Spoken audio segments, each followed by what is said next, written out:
Ecological psychology and affordance. How bodies encounter a city as possibilities for action.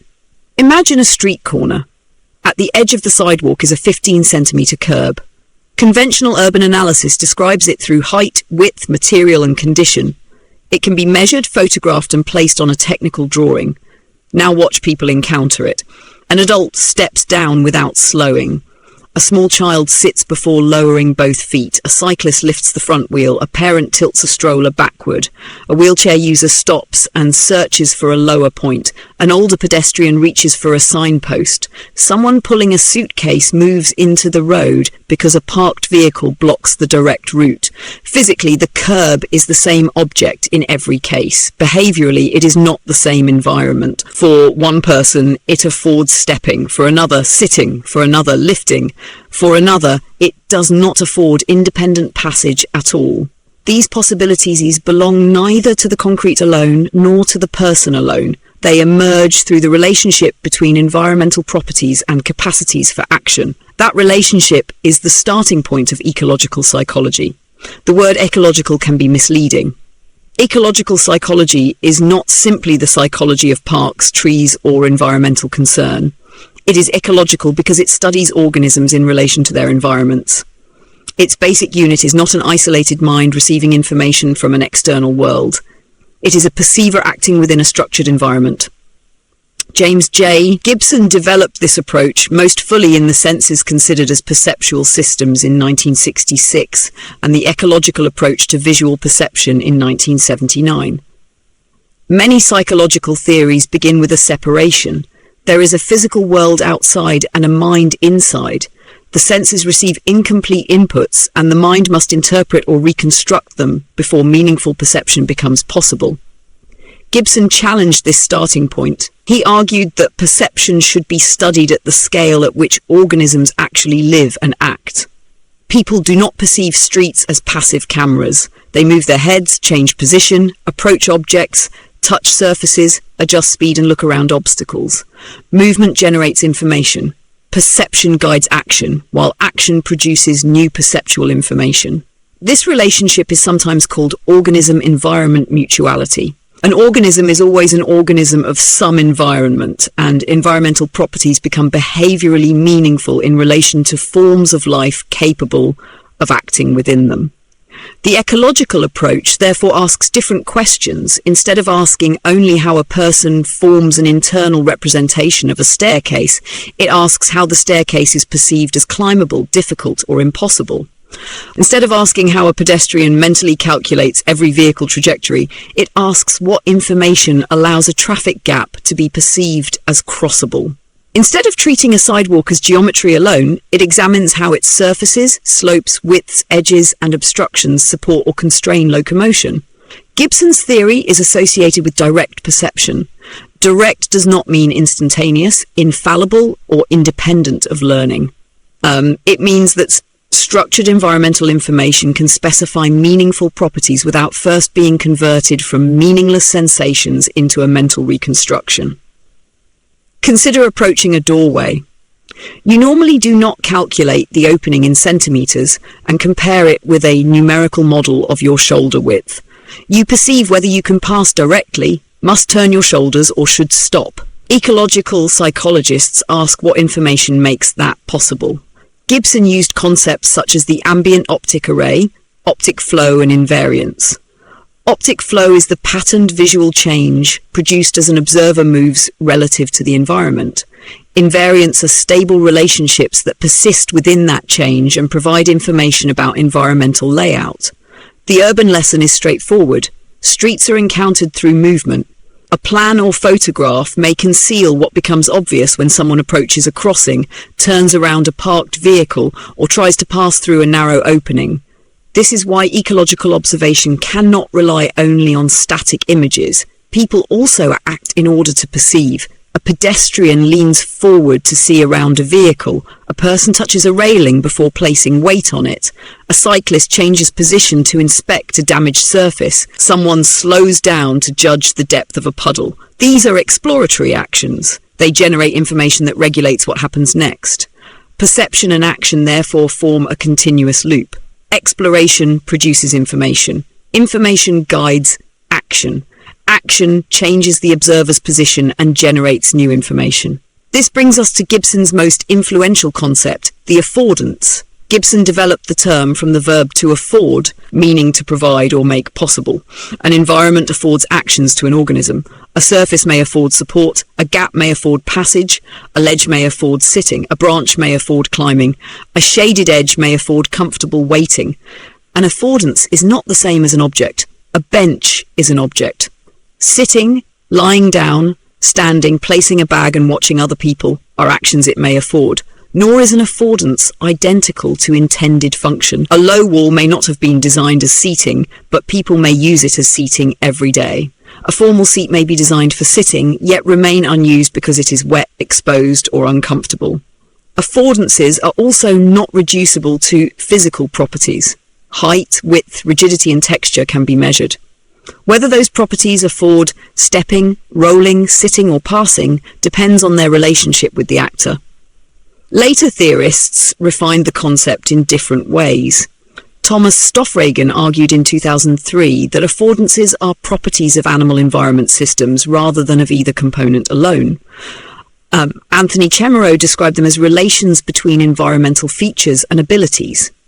The ontological debate continues, but the shared analytical lesson is clear. An affordance is a possibility for action arising within a person-environment relationship.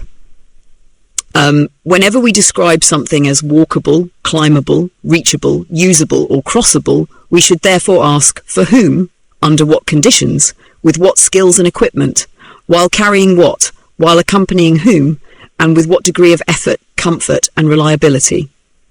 William Warren's 1984 stair climbing experiments demonstrated why these questions matter. Participants judged whether steps of different heights were climbable. The meaningful boundary was not explained by stair height alone.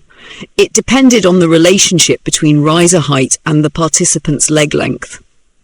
Warren distinguished between critical and optimal points. A critical point marks the boundary at which an action becomes impossible or requires a different form of movement. An optimal point identifies the region in which an action is comfortable, stable, or efficient. This distinction is essential for accessibility. Technically possible is not the same as comfortably usable. A person may physically climb a staircase while carrying luggage. That does not mean the staircase supports ordinary or dignified access. A pedestrian may clear a crossing by running during a short green phase. That does not mean the crossing affords normal walking. In 1987, Warren and Suzanne Wang studied people walking through openings. Participants adjusted their movement according to the relationship between opening width and shoulder width. They turned their bodies when openings became narrow relative to their own dimensions. Absolute measurements become behaviourally meaningful through their relationship to bodies, yet body size is only part of the story. Action capacity also depends on strength, balance, sensory ability, fatigue, injury, clothing, equipment, skill, and responsibility for others. The same person can therefore encounter different affordances at different times. A staircase encountered alone differs from the same staircase encountered while carrying bags. A sidewalk used by one adult becomes a different action environment when that adult is holding a child's hand. A gap usable on a conventional bicycle may not accommodate a cargo bicycle. A surface that supports stable walking in dry weather may not do so when covered by ice. This is why designing for an abstract average person is so misleading. The average person is usually imagined without luggage, disability, children, fatigue, or an inconveniently human body. Skill also changes the relationship.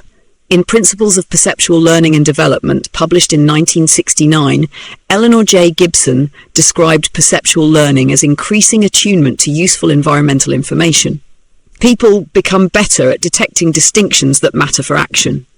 An experienced cyclist sees usable lines, dangerous angles, and changes in surface that a beginner may not detect. A resident knows which crossing phase ends quickly and which driver movements are unpredictable. A child discovers that a wall affords balancing, while an adult notices only a boundary. Learning does not simply add a verbal explanation to perception. It changes what information a person detects and what actions the person can perform. This creates an important problem for urban research. Local expertise can make a poor environment appear more functional than it is. Residents may become highly skilled at navigating a dangerous junction. They know when to step forward, where to wait, and which movements to anticipate.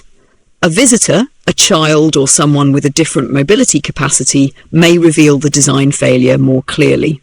Adaptation is evidence of human competence. It is not necessarily evidence of good design. Physical possibility is also not the whole story. A lawn may physically afford lying down, but regulations may prohibit it. A square may afford assembly, while policing practices restrict who can gather there. A residential street may physically afford children's play, but repeated high-speed driving makes that possibility unreliable. The extension of affordance theory into social and cultural practices remains theoretically contested. It is therefore useful to separate several questions instead of making the word affordance perform every job in the social sciences. Can the action physically occur? Can the person detect the possibility?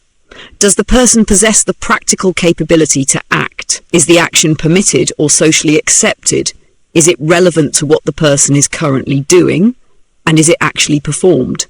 These questions distinguish available, perceived, relevant, and actualized affordances. Consider a public drinking fountain. It may physically afford drinking. A visitor may not recognize it as usable. Another person recognizes it but is not thirsty. A thirsty pedestrian notices it, approaches, and drinks. The possibility can exist without being perceived, be perceived without becoming relevant, or become relevant without being actualized. Marketa Kitter used the concept of actualized affordances in her research on children's environments. Her 2004 study connected the diversity of affordances children used with their level of independent mobility. This matters because children cannot actualize possibilities they are unable to reach or explore. A neighborhood may contain trees, slopes, open spaces, and play equipment. But if children are continuously escorted, confined to narrow routes, or prevented from exploring, many possibilities remain outside their lived environment. A place is not child-friendly merely because it contains objects intended for children. Children must be able to reach it, recognize its possibilities, and act with sufficient independence. Affordances do not mechanically cause behavior. A bench affords sitting, but most pedestrians pass it. A crossing affords passage, but someone may choose another route. A bicycle lane may afford cycling without causing every resident to cycle. Rob Withagen and his colleagues argued in 2012 that affordances can nevertheless invite behaviour. Some possibilities are more noticeable or attractive than others.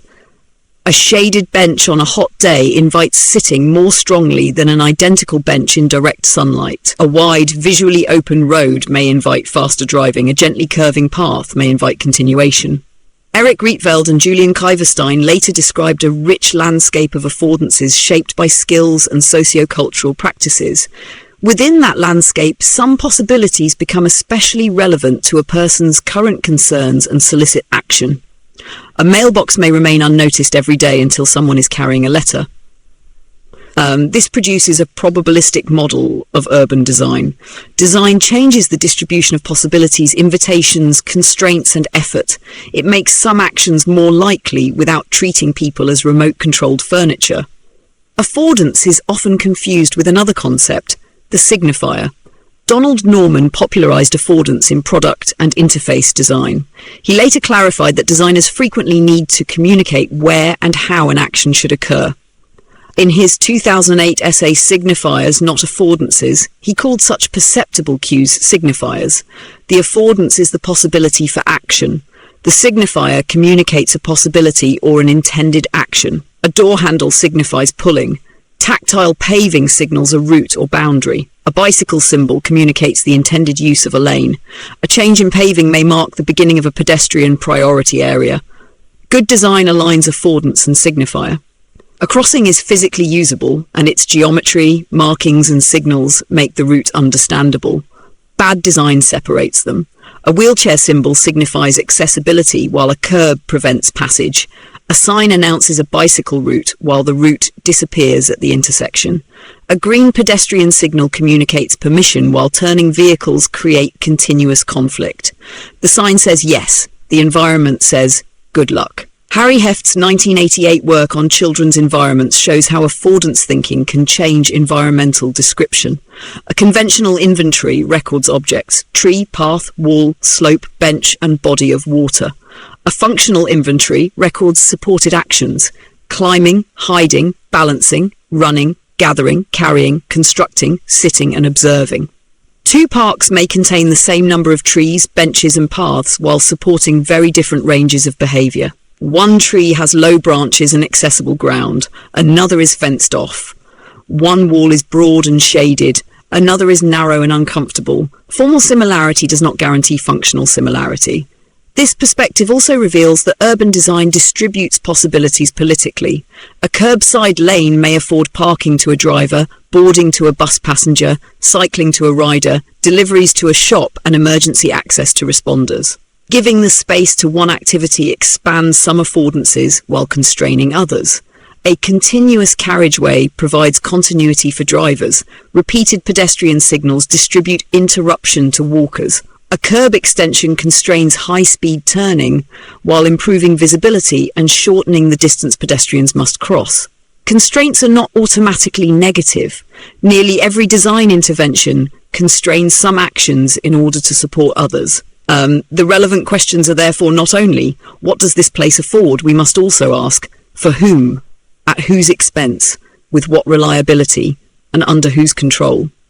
Roger Barker's behaviour setting theory adds another analytical level. In Ecological Psychology, published in 1968, Barker examined recurring patterns of collective activity connected to particular physical and temporal settings. A classroom, cafe, football match, or public meeting is not merely a container. Each setting includes objects, roles, timing, conventions, and expected patterns of behaviour. Gibsonian affordance analysis asks what actions environmental arrangements support. Barker's approach asks how recurring activities become organised and stabilised within settings. At a pedestrian crossing, curb ramps, signals, traffic movements, and refuge islands afford or constrain action. The recurring sequence of approaching, waiting, observing others, and crossing is part of an organised behaviour setting. The approaches are compatible, but they answer different questions. How then should urban affordances be researched? First, document physical configuration. Surfaces, slopes, widths, heights, edges, supports, openings, visibility, and movement. Then ask what actions these properties support for specified users. Second, observe verbs rather than merely objects. Record stepping, sitting, leaning, lifting, waiting, rerouting, balancing, avoiding, and asking for assistance.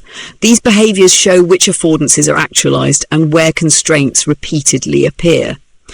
Third, accompany participants through the environment. Walk-along interviews can reveal what people notice, expect, and avoid. Participant photography and mapping are especially useful when working with children or people whose environmental knowledge differs from that of the researcher. Fourth, compare situations rather than assuming one universal user.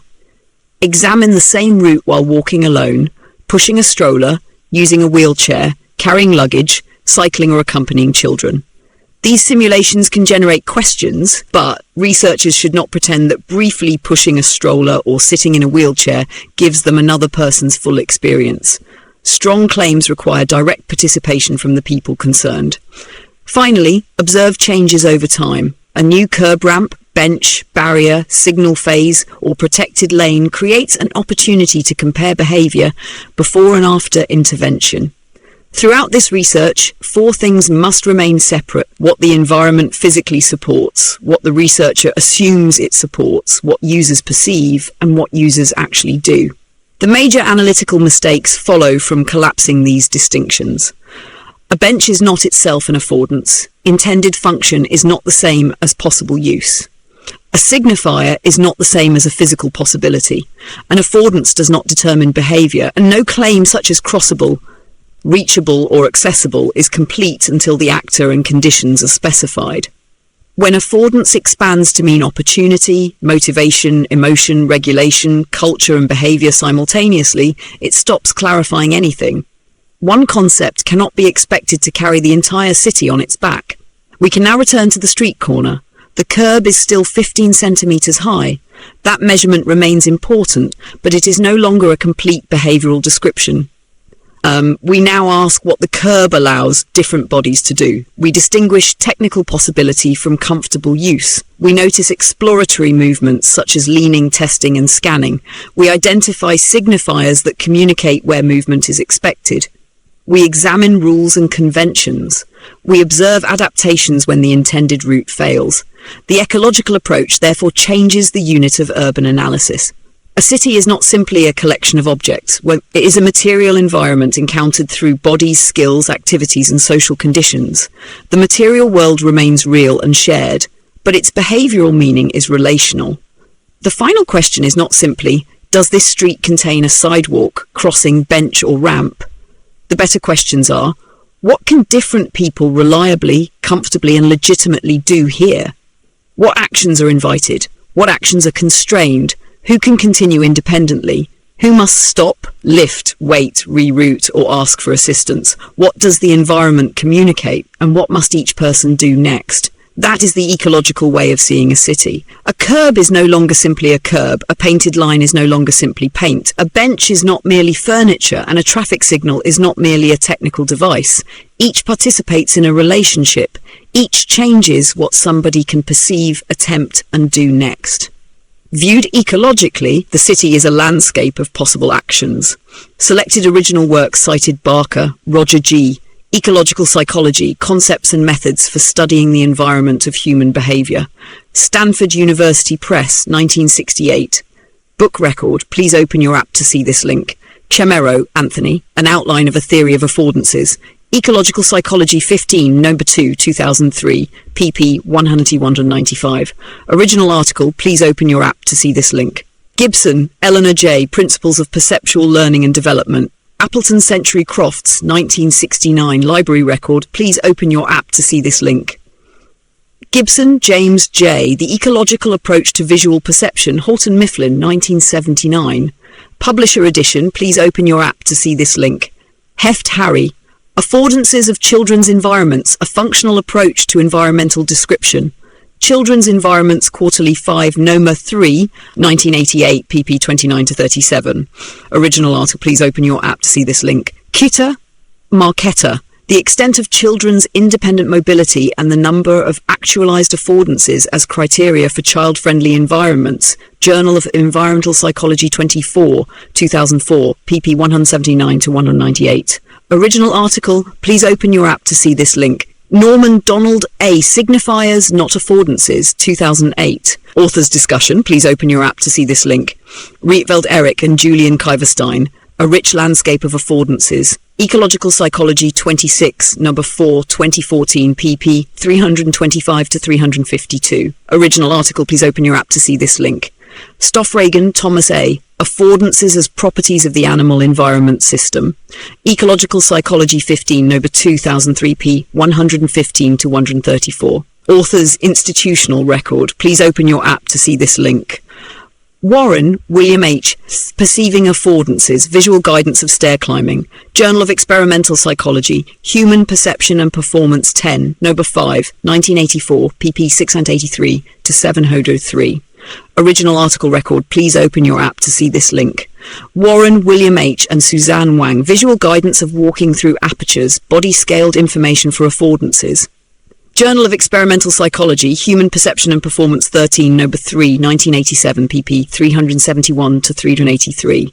Original article record, please open your app to see this link. With Agent Rob, Harjo J. DePaul, Duarte Aru and Gert-Jan Pepping. Affordances can invite behaviour, reconsidering the relationship between affordances and agency. New Ideas in Psychology 30, number 2, 2012, pp. 250-258. Original article, please open your app to see this link.